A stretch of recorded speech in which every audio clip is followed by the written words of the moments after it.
books that have changed a person. Words can inspire us, they can frighten us, they can enlighten our minds, they can darken our minds. But we're instructed to seek learning through study and faith out of the best books. And this series is to share how words in a book have impacted our presenter and grew their faith. And it's just to encourage you to ask questions, to explore, to talk about new ideas. Our presenter today is Brother Brian Piper of the physics faculty, and we'll turn the time over to him. No further ado. Thank you. So I want to just begin by pointing out that our family loves books. I have loved books for as long as I can remember. My wife is a sponsor, I guess. I don't know what we call it, the curator of the Hidden Valley Tiny Library that sits on our front porch and encourages all the neighbor kids to come and choose books from out of our little library. It's a box. It's like a dog house that I repurposed into a little library, and we made it up to look like our house. There even is an annex that looks like the garage. And she buys books from BI and from book sales and places and puts her little stamp in the front, and we love books. So it was a little bit of a challenge for me to choose a book that I thought had changed me, and I decided to choose one that had changed me professionally. And I'll show you some nominees, so that if, in case that you haven't read these and you would like to, then you should. But I also only want to take about 20 minutes, so that there's time for questions if you want, or we can, share with each other some thoughts about this. But this is where we're going. All right. So some runners up. There's a couple of professional books that I have loved, and a couple of ones that I remember from my time, probably in middle school, when I first read these books and remember them so profoundly, and have read them to my kids during the COVID pandemic, especially. We spent a lot of evenings reading books together. So these two are ones that really had a big impact on me. One was called Banner in the Sky. You can see it's both of these are Newbery books, about a fictional recreation of the first ascent of the Matterhorn. And the other one is called Carry On, Mr. Bowditch. I have some feelings about these. They both of them are remarkable, amazing books and had a big impact on me when I was younger. The Men Who Made a New Physics is one that I was forced to read for my Physics 314 class at BYU back in the day. It was called The History and Philosophy of Science. And this was one that made very personal the transition from Newtonian to Einsteinian physics. And the last one is the privilege of being a physicist, by Victor Weisskopf, who was part of the Manhattan Project, and talks about the heady realization that it is that you're the first person to ever have seen or thought or studied this thing, whatever it is. And physics leaves you windows into those opportunities that are unique. And so that one was one also that I love. What I landed on was this book right here. And it's called A Guide to Introductory Physics Teaching. It was written by Arnold Ahrens, published in 1991. And this was revolutionary in the history of physics education. I read this book just after I started teaching high school down in Salt Lake back in the day. My principal had said that he was willing to provide me with some money to buy books that I thought were interesting. And this was one that I just happened across, and I read it, and as I say, it changed my life. This was not the book that got sent out to everybody. That was this book, which was published in 1999, which was supposed to be an update for this book, and I don't think it's as good. Anyway, this is the book that I used to teach my secondary science teaching methods class. back in the day before it got taken over by the science education conglomerate. But this is still pretty good. And if this is the only one that you have access to, because this one's out of print, you can still read this one and it will still be productive and good for you. But this is the one. Okay. So let's just talk about this for a minute. If we were going to actually do a proper connection to the history of physics teaching, we would need to go back to ancient Greece. And I just want to play this little clip for you. Okay, this is from the Big Bang Theory. And what is the story here is that Penny wants to understand Leonard's research better. And so she asks Sheldon to give her a physics lesson. And this is what happens. Means the science of natural things, and it is there in ancient Greece that our story begins. Ancient Greece? Should you have questions, raise your hand. It's a warm summer evening, circa 600 BC. You've finished your shopping at the local market, or agora. And you look up at the night sky, and there, you notice some of the stars seem to move. So you named them Planet Ace, or Wanderer.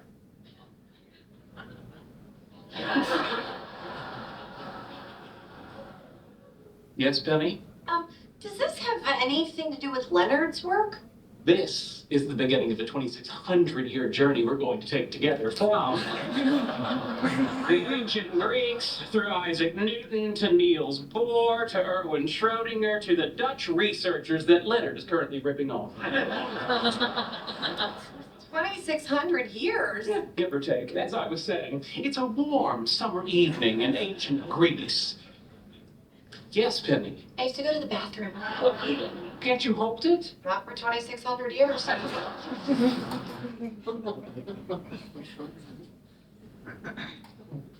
So as I said, if we were going to do this properly, we need to start with Socrates.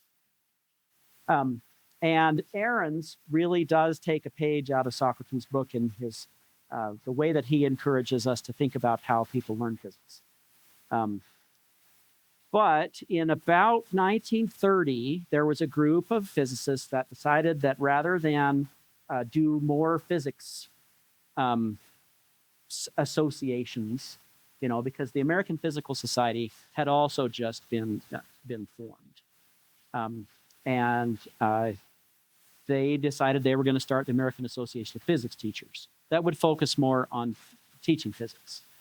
And that led to people paying more attention to thinking about how to teach physics. And I want to make a little bit of a step between how we teach physics and how people learn physics, because that's where Ahrens really made the step. And that's a subtle distinction, but it turns out to be important. In about 1968, Halliday and Resnick published the first edition of their textbook that has come to be acknowledged as the first step in trying to make physics more accessible to the student, instead of just having a textbook that you can read out of that impresses you about how smart the author was. In about 1972, there was a theoretical particle physicist named Robert Karplus that started to take his considerable intellect to point towards how his kids were learning science in their elementary school. And together with Jean Piaget, he spent a lot of time thinking about how to develop kids so that they understand science well. We associate the learning cycle. If you have talked about the 5 E's in your learning cycle, that was his idea. The learning cycle was Robert Karplus. So the first one is engage, and then explore, and then explain, evaluate, and elaborate. And sometimes in physics, we'll add explode, excuse, and escape.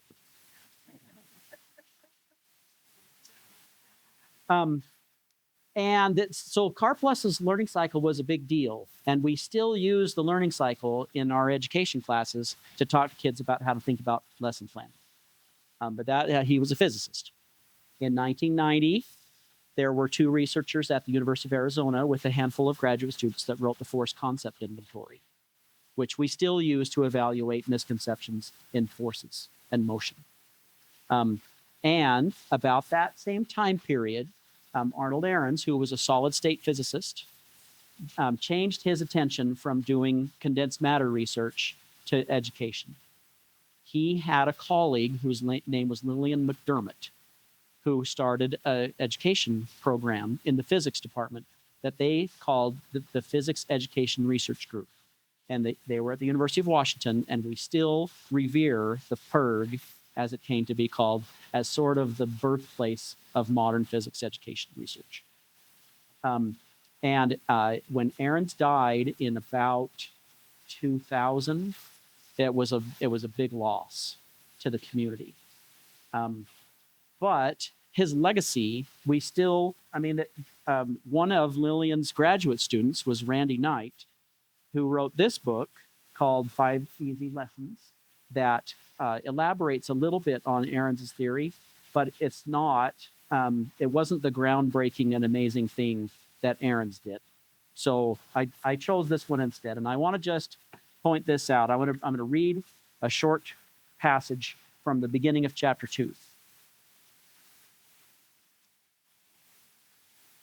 Of all the intellectual hurdles which the human mind has confronted and overcome in the last 1,500 years, the one which seems to me to have been the most amazing in character and the most stupendous in the scope of its consequences is the one relating to the problem of motion. The Greeks, with all their intellectual sophistication and mathematical skill, failed to invent the concepts of velocity and acceleration, failed to grasp the notion of instantaneous quantities, and hence failed to penetrate the law of inertia. Ideas of motion were continually belabored in the intervening years, but the breakthrough to formation and control of the concepts did not take place until the 17th century. This is a measure of the subtlety of the concepts and the justification for this dramatic assertion. Yet we expect our students to assimilate the whole sequence from 2 or 3 pages of cryptic text and a rapid lecture presentation. It should not be surprising that research indicates that very few students master the basic kinematic ideas in the first years of introductory physics. So the legacy of all this, obviously, is that the disconnect between what we teach and what they learn in physics, it has been profound. And this book was the step to helping to solve some of that. And what he does for the rest of the book is goes through each of the ideas that we teach in introductory physics and points out the difficulties that students have with those ideas, where their common misconceptions are, and how to alleviate them. And talk about change how I feel about not just my teaching, but my participation in the academic enterprise. Yeah, this changed me. It was a big step. I'll give you an example. Okay, most people, when you ask them what causes the seasons, okay, this is a fairly basic physical concept. Most people, when you ask them, and when I say most people, I mean like 80% of the people that you pull on the side of the street and just ask them what causes the seasons. What will they say? Yep. They say the sun is closer to the earth in the summer. I know. They say the sun is closer to the earth in the summer and farther from us in the winter, which is why we have seasons, right? And that's just wrong. It's just wrong. No teacher ever told anybody that that was the cause of the seasons, right? But most people still think that.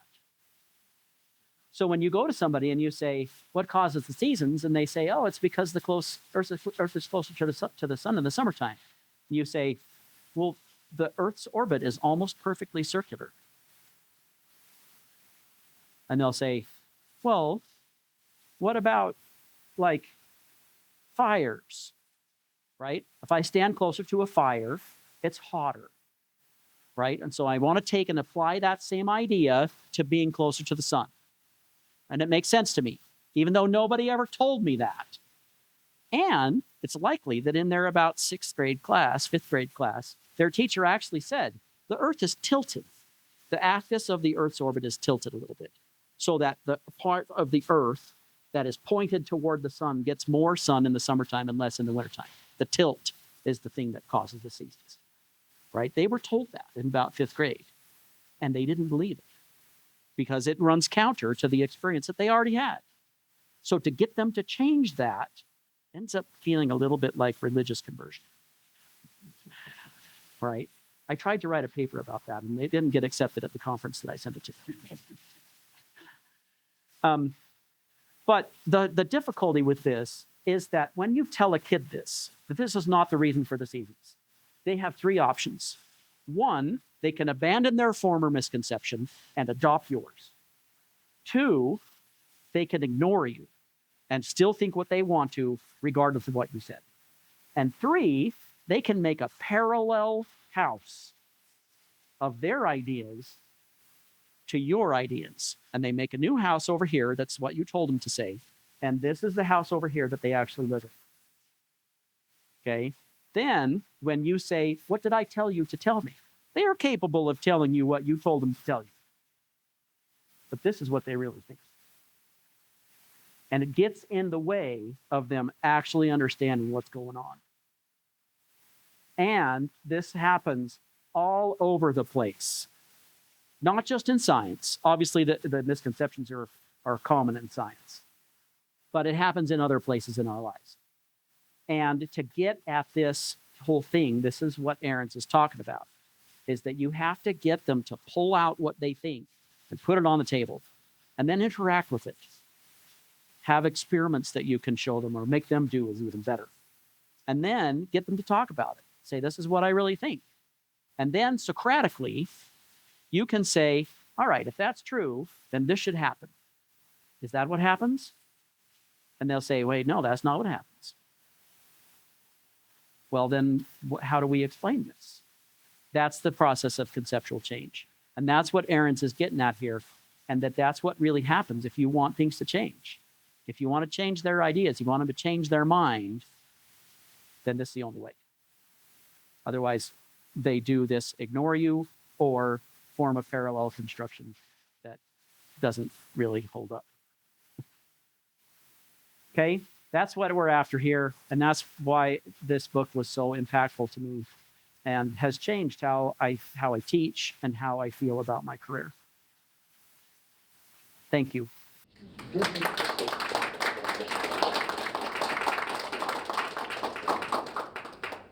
Questions? Comments? Yeah. So what do you do then to make sure that you are getting through to them and helping them come out of their shell to put those beliefs on the table, as it were? There's 2 pieces to this that are really important. Everybody heard his question, right? What do you do? Right. The first one is that you have to acknowledge that it's them that has to do it. You can't do it for them or with them or even near to them. They have to do it. So whatever you have to do to set up your classroom so that it puts the onus of the responsibility back on the student is what you have to do. The second is you got to be aware of what these common misconceptions are and set it up so that they're forced to confront them. If that's with a lecture demonstration or if it's with an experiment. You know, because if you go into this thinking they have an empty head and I'm just going to open up the top and pour it in, that doesn't work. That doesn't work. They have to do it. Now, acknowledging that is, we call this educational theory now constructivism, right? That I deliberately put up, I'm going to build my house in this metaphor, right? Because you have to build on what you already know, and if that is not working, then it falls over. So you build it up and build it up and build it, and eventually you get out to a place where you're putting up crenellations on the end of a really tall thing. And that's kind of scary, right? You know how that feels when you're out doing something that you don't really know what you're doing. So we talk about scaffolding, right? You put up a scaffold so that if they fall, they're protected. So the great example of this is Miss Frizzle, right? In her classroom, what's her motto? She says, make mistakes and get messy. Well, if that's the pattern that's in your classroom, then there's no shame in not knowing it yet. And then I can, when we talk about the power of yet, right? Then I can go out and do that and not have it be scary. So there's a couple of ideas for you. Is that helpful? Yeah. Good. Any others? Yeah. You gave the example of the sun and the seasons. Is there another favorite example that you have in class that? Yep. The phases of the moon. Right? When you talk to people, what causes the phases of the moon? What do they say? It's the shadow. Right? It's the shadow of the earth is what they'll say. It's the shadow of the earth falling on the moon. Well, that's not what does it, right? Does the shadow fall on the moon every month? No, when the shadow falls on the moon, it happens like once or twice a year, and we call that an eclipse. That's not what causes the phase of the moon, it happens every month. But because they have this phenomenology that's very primitive of how shadows work, and they can see that there's something going on with shadows on the moon, they want to say, oh, it's the earth falling on the moon. Well, when the moon is in between the earth and the sun, do we still have phases? Well, yeah, that's the new moon, right? Because the part of the moon that's illuminated isn't pointed toward us. Anyway, so getting them to get to that saying that what we're looking at is the relative positions, right? And the part of the moon that's illuminated versus the part that we can see, right? But getting them away from, oh, it's caused by the shadows, right? Everybody says this is the same kind of thing. You ask them what caused the phases, when they'll say, oh, it's the shadows. Nobody ever told them that the shadow of the earth falling on the moon is what caused the phases of the moon, right? But that's what they think, because of the way the shadows work, right? You can also do examples of why things move around, right? And lots of people, unless they've thought their way through that, it's unsophisticated, right? It's more like aerosol. It moves around because of its nature, right? It's water and it's uphill and it wants to be down here by the rest of the water, so it flows down here until it's a little bit together. Right? That's basically what Aristotle said. But when you try to get that into gravity, okay, well, so what does gravity do? Now they remodify their theory and say, oh, it's because gravity what makes it flow downhill. Okay, well, that works. So why does it keep moving when, or why doesn't it just stop? Why does the water just stop when it encounters friction or whatever? So we got to get to these ideas of like inertia and velocity and acceleration. But those are sophisticated ideas. And it takes a little bit of thinking to get regular people that haven't thought their way through that stuff to deal with those subtleties. What else?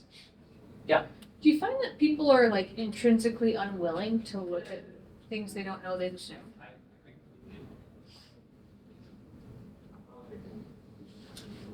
Sometimes.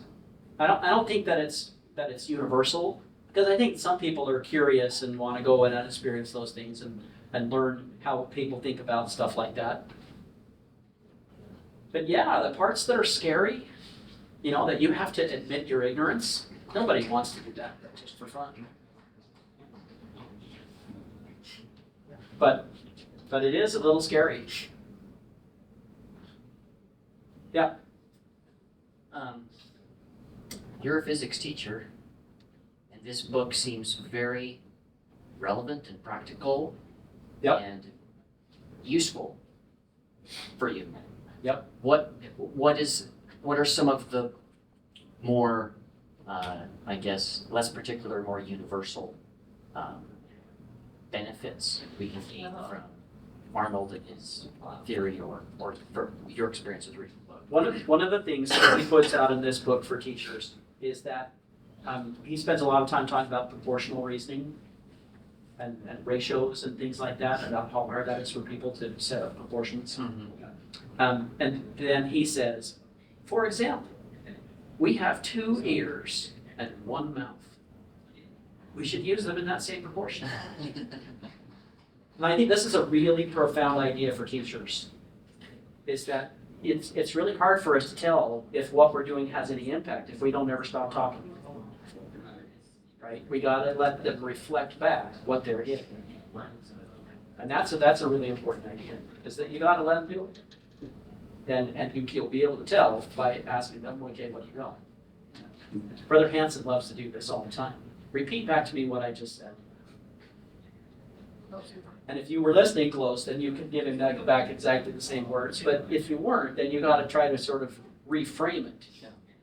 And then he can tell whether or not you understood. And I'm not as good at that as he is. Or patient as he is. But that's an idea, for example, that comes out of his work. To listen more than we talk. Stephen R. Covey says the same thing. What else? Yeah. What drew you to physics? I had an amazingly awesome high school physics teacher. And my dad was super supportive about my interest in physics. We bought an encyclopedia when I was about 10, probably. Which one? Encyclopedia Britannica. It was black with red and gold lettering. And in the A, toward the end of the A book, there was something about atomic energy. And even when I was that young, they had like a cross-sectional model of an atomic pile.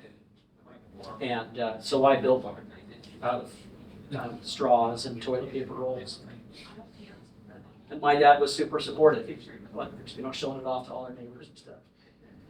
And that was, I was hooked. I did a brief stint when I first got back from my mission thinking I might want to go into the military or to do sound recording technology. And I came back to physics. And I love it. It's inspiring and interesting. And so I like it. And it's been a good life for me. I've got about 4 years until I retire. And it has been. It's been good. Yeah.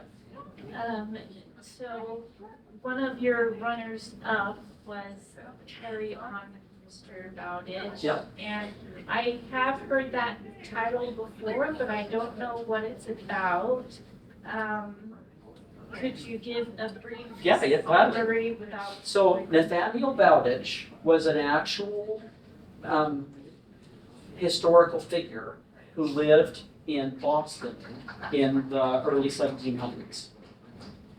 And this story is about how he is orphaned and then builds himself up to be one of the most prominent and wealthy citizens in Boston in the late 1700s. In the run up to the Revolutionary War and then the War of 1812. And it's a mostly true story. I think that she probably fictionalized sections of it. But, at the end, she says this was the actual Nathaniel Bowditch in his life. And it's just inspiring. The amazing things that he did himself to pull himself up out of poverty and to become who he was. That's a great story. Yeah. I want to get at kind of the mind of a physicist. Mm-hmm. I'm thinking of Newton. The story is he observed the apple falling off the tree. Yep. And then he just observes nature, and then he derives these mathematical principles from them and invents this entire scientific field. That blows my mind. How do you get from observing nature and deriving mathematical principles? Yeah, Newton was amazing. As much as Newton was brilliant, his creativity was the secret. And Einstein said something to the same effect, that as important as intelligence is, creativity is important. That imagination that was the secret to Einstein. him being able to imagine a place where there was no friction and no air resistance was the secret. Because we don't live in that place. So being able to get at that place and to say, oh yeah, friction and air resistance are examples of forces. And if there were no forces, then what would happen? That's where he went. And that made the breakthrough. A great example of this is I think it was Mercury 8 that burned up. Is that right? In the middle 1960s, they were experimenting with the new space capsule that was going to be put onto the Apollo missions. And they had just invented this amazing nylon hook and latch system that we now call Velcro. And they had put Velcro all over the inside of the capsule. And the idea was that they would stick their book or their pen or their whatever to the side of the capsule, and it would stay there and not float around. And they wouldn't have to have all kinds of closed down cabinets and stuff like that to store all their stuff in. They could just stick it to the walls. So to test the pressure of the capsule, they filled the capsule up with 2 atmospheres of oxygen so that they would have the same relative pressure between the capsule and outside as they would have in space, where they would have 1 atmosphere inside and 0 out. So they have the same pressure difference to test that the capsule would seal. Well, nobody had ever played with Velcro in 2 atmospheres of pure oxygen. And in the hindsight, now we can look at that and say, well, I know what happens when I pull Velcro apart over and over and over again. I get static electricity, right? And in 2 atmospheres of pure oxygen, pressurized oxygen, that static electricity lit everything on fire. And 2 astronauts died. When they came back afterwards and said, what could we have done to avoid this problem? There was a physicist named Richard Feynman who came back and said, this wasn't a failure of anything except imagination. Nobody had ever done that before, and so there was no way for us to predict what would happen unless we had tried to imagine, what's that going to do? And nobody did. So this wasn't like a huge colossal failure of any of our systems or anything else, except for that nobody had ever done that before, and no one imagined that that could happen. It's not anybody's fault, but it was a failure of imagination. So that being able to step into a new place where no one's ever been before and imagine what that's going to be like, Newton did that. Einstein did that with relativity.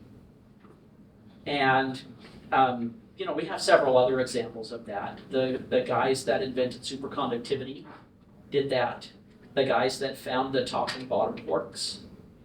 That's just. So there's lots of examples like that. But Yeah, so the follow-up is how do can creativity I don't know if be you could. instilled in students? I don't know if you could train that. I don't know. I would love to think that you probably could, but you'd have to be deliberate about it. Yeah.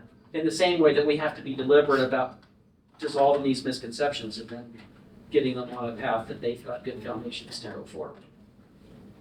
You may not be able to, so this is a thought, okay?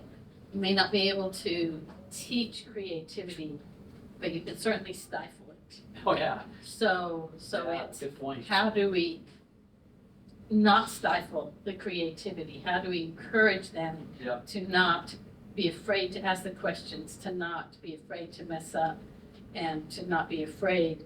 Art and literature and music are great Yeah. examples of places where we can sort of let that go and support it. Yep.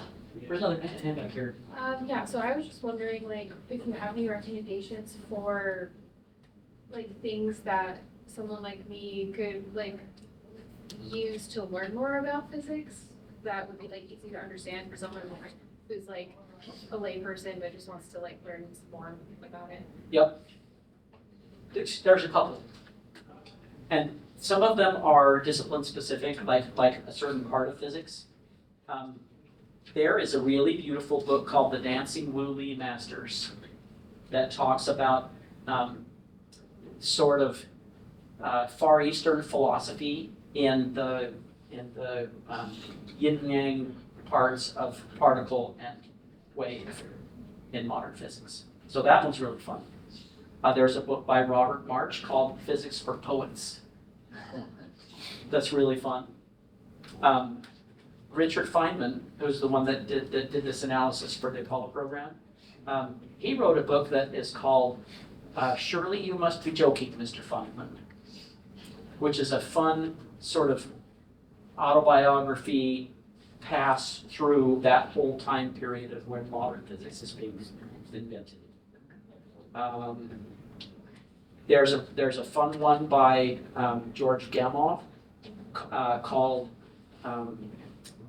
Mr. Tompkins in Wonderland, which is also kind of a fun tour of modern physics. As a guy who's a postmaster, who's a postman, who goes to physics lectures at the university at night, and they teach him about relativity and quantum mechanics. And he goes home and dreams about what would happen if you could approach the speed of light on your bicycle and stuff like that. And that one's really fun too.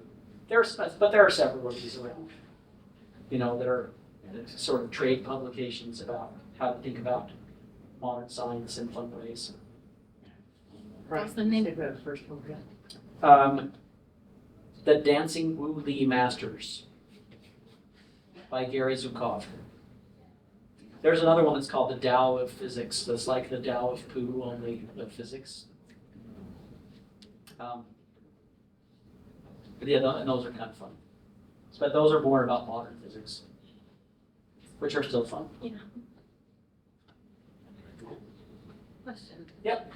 So my grandfather has a degree in physics, got a degree in physics in the 30s. So what is different about what he learned and what his grandson who got a PhD in physics in 2010? What is different about the physics that they would have learned? So the first 3 semesters of physics, right? Newtonian kinematics and electricity and magnetism and optics and thermodynamics would all be the same, right? But we just have better pictures in our textbooks. In 1931 is when we discovered the wave nature of the electron. And the first atomic pile, where we first split the atom for the first time, was in Chicago in 1937. And the first atomic bomb test, right, in the spring of 1945. The discovery of superconductivity, the standard model of particle physics is about 1971 when they finally filled all that in. So some of that stuff on the outskirts, that still is good physics, but it's more recent. That all has been discovered since that time.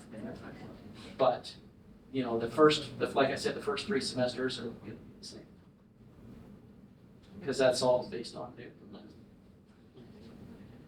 But Hertz was in the late 1880s, and Maxwell was 1890.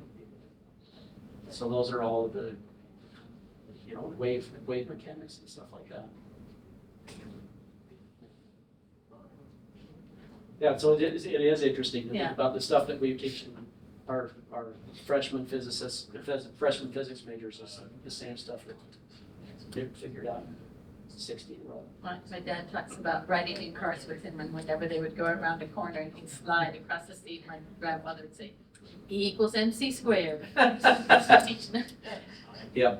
One of my students this morning raised his hand. It's like, thanks a lot, Brother Piper. I can't even go to the gym anymore without thinking about physics. Yep, it happens.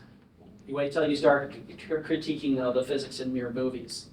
All your friends will be like, just enjoy the show. I don't need you to tell me why the Dr. Octopus thing would never work. Well, it wouldn't. Speaking of physics in sort of different areas in life, where we can easily see where it's been applied in war and in space travel, what about medicine? Has physics helped medicine? Oh my gosh. So to be able to see stuff, the wavelength of the light you're looking at has to be shorter than the size of the thing that it's interacting with, right? It needs to be able to absorb it and then re-reflect it back to you, right? That's how light works.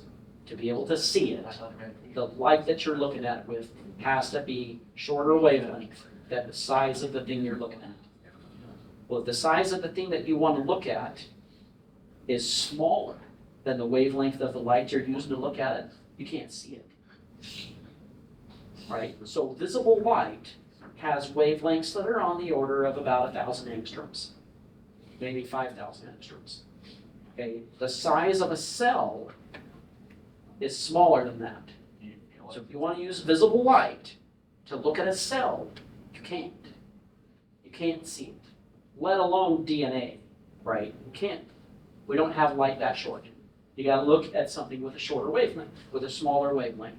So what do you use? Well, you could use ultraviolet light, or you could use X-rays, right? But even those have wavelengths that are not as small as a cell. So what do you use? Well, electrons. If you use their wavelength, their wave nature, then they have wavelengths that are that small. So we can make pictures of stuff by shining electrons through it and looking at where the electron patterns go. We can say, oh, it looked through this thing and this is where it was. So I can see things that are cells and smaller than cells with electron telescopes, with electron microscopes, right? That's totally a physics thing, Amazing. right? Here's another thing. It's hard for me to tell if the medicine that I'm going to give you is going to go to the place where it should. Right? I can give you, if your whole body is sick, right, that you've got an infection, I can give you antibiotics and go and attack everything.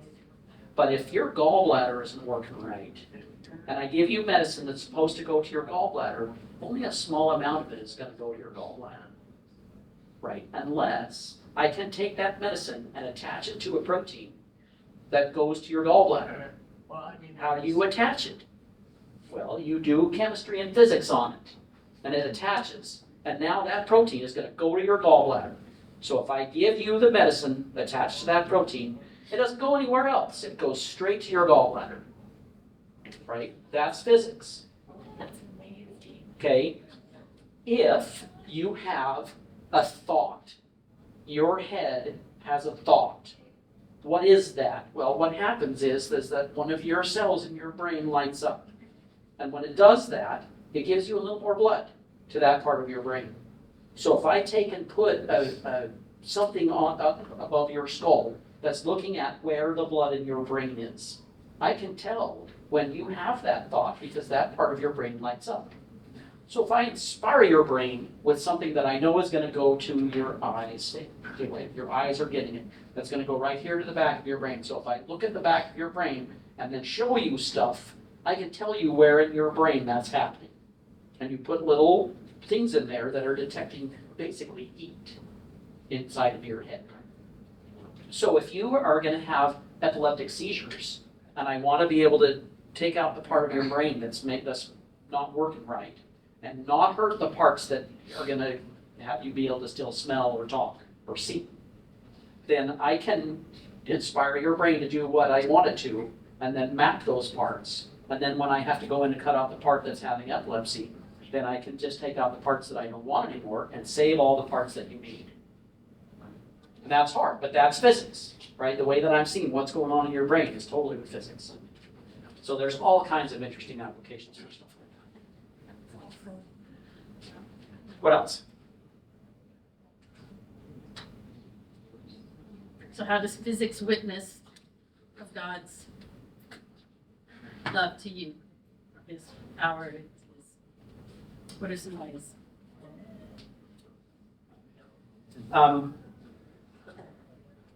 The sun has a distinctive signature about what light it emits. And so, when you make a plot of how much light is put out by the sun as a function of the different wavelengths, right? It goes down pretty sharply on the ultraviolet. and then it peaks right in the middle of the visible spectrum at green, about 5,500 angstroms or somewhere in there. And then it tails off slowly down into the infrared. Okay, it turns out that the sensitivity that our eyes have to visible light is most sensitive exactly at the place where our sun emits the most light. Now, you could say, oh, that's because we evolved in the light of this sun. And that's probably true. But that also means that he set it up that way so that our eyes are going to work at the same place as the sun emits light. That means God loves me. Right? The density of granite is about it's about 3 grams per cubic centimeter. The density of iron is about 9. Lead is about 11. Gold is in that same region. And so when you look at how the Earth is formed, right, the densest stuff is in the core, and then you have less dense stuff in the mantle, and the least dense stuff on the surface in the crust. And the crust is almost completely granite, especially at the cores of all of our continents. Well, granite is made out of the same stuff as basalt and rhyolite and the other kinds of igneous rocks that you get when you melt stuff. And like when you melt Capri Suns is the best example probably. We all of us have partly frozen Capri Suns, right? Because your parents brought it to you with your soccer team or whatever. Right? Well, you know what happens when you freeze a Capri Sun, right? The sludge goes down to the bottom and the ice goes up to the top. And if you don't get down to, and mix it up good, then you get down to the bottom and all you're getting is syrup. Or you leave it up at the top and all you're getting is ice. You mix it back up, then you can get a frozen Capri Sun. Well, rocks do exactly the same thing. Every time you melt a rock, the densest stuff goes to the center and the lighter stuff goes to the surface. So the original stuff that we had was mixed up iron and silicon and carbon and water and all of it. The first time you melt it, which might have happened as the Earth coalesced, the denser stuff goes to the center and the less dense stuff goes to the surface. So it's probably iron and nickel in the core and basalt on the surface. Then you add water. Then when I melt it again, the water keeps the mixture at a good temperature until more of it can migrate out. And more of it can migrate out until eventually I get the lighter stuff on the surface, which is granite. Now, it doesn't get much lighter than granite and still be a rock. So once the granite gets on the surface, it's going to stay on the surface forever. Now I can erode the top of it so I have soil, and I can add plants and animals and all of that. So that whole process eventually gets us to granite. And now that I have granite, I can have everything. Whereon these may dwell. So every time I see a little piece of granite, that's like, God loves you. And I feel privileged that the experiences that I've had in my life allow me to see that. Because otherwise, I don't know if I would appreciate it as much. Which I think is why we have this university here. Is that we learn all of this stuff, and each one of them are like little signatures that God left for us of His love for us. Everywhere you look. I was reading a book by George MacDonald. He was a Scottish author writing in the 1800s.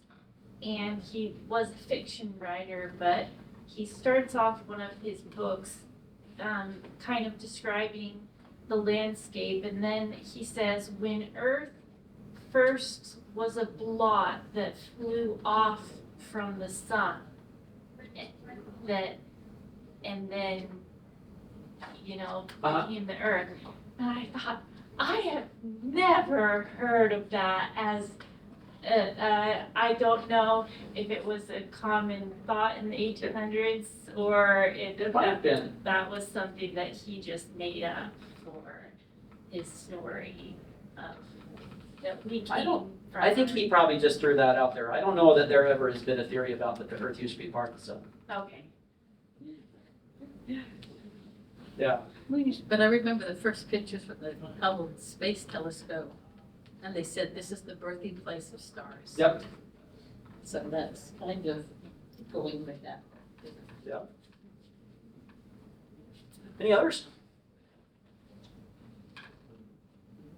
Sure. What's the major advancement that Einstein made that superseded Newtonian physics? Does that make sense? The principal Yeah. piece that Einstein threw out there that had never been there before was that the speed of light has to be a constant.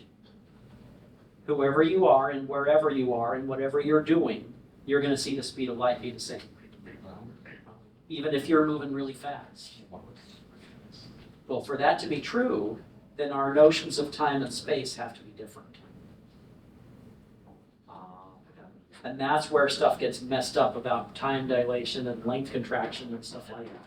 Right? That's the basis of relativity. Now that was the first step in getting into space-time, to where we could start talking about that we don't need gravity to be the way that Newton said, because I can now talk about the curvature of space-time being the source of those forces, which is a big step. But the first step in that was recognizing that the speed of light has to be the same for everybody. Yeah. It's awfully creepy to me that the symbol for light and truth is the one physical constant that is also unchanging in the universe. Yeah, so in the 88th and the 93rd sections, the Doctrine and Covenants, where he talks about this is the light that emanates forth from the presence of God is the same light that illuminates your understanding and that lights your eyes, right? That's the way that he controls things, the way that we pass information around, the way the forces are transmitted to each other is with light. So that's Joseph Smith, 1838, right? Which is almost 100 years before Einstein figured out the photoelectric effect. So it's pretty cool. Any others? Thank you so much for coming. Your questions and your interest, and it's been a treat for me to pass back through these thoughts and think about it. I appreciate Sister DeFranco in inviting me and putting this on like this, and this is great. Thank you.